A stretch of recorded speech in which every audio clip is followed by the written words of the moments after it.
नमस्कार जय जगन्नाथ मु हूँ विदुस्मिता सिद्धिविनायक चैरिटेबल ट्रस्ट सेक्रेटरी आपण मानकु दुखर सहित कहवाक चाहूँगी चलित मास 20, 21, 22 रे सिद्धिविनायक चैरिटेबल ट्रस्ट तरफ जयदेव गौरव सम्मान अवार्ड जोटा हवाक जाऊला तो आम जेहेतु मैट्रिक परीक्षा एंड +2 परीक्षा दुईटा जाक चली आम दुई जन जाक गोटे अभिभावक हिसाब रे तो यही जयदेव गौरव सम्मान को आम स्थगित रखीचु आगामी मासरे करबा पई। तो बालीपाटन आदिवासी मानक विनम्र भाव में हाथ जोड़ी अनुरोध करुच्ची आपण मैंने आम समस्त को क्षमा करदे। आम जयदेव गौरव सम्मान अवार्ड को निश्चय करूँ आपण मान सामना को निश्चय आणबू आउ बहुत प्रतिबंधक विषय माने भितर आम माने चेष्टा करूँ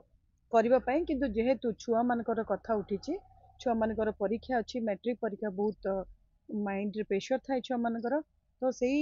ताकू आखि आगे रखी आम मैंने चलित मास मार्च मास को आमर सम्मान को घुंचेचु तो सही परिप्रेक्षी आपण मानक जनईदेवा आम चाहूलु छुआ मान भविष्य आ छुआ मान नहीं अभिभावक नहीं आ बालीपाटन आदिवासी मानक आम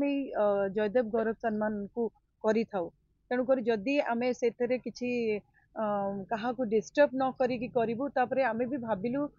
छुआ मैंने भी आसीपारे ना जेहेतु परीक्षा अच्छी पाठ पढ़े बापा माँ मैंने भी आसीपारे ना से आम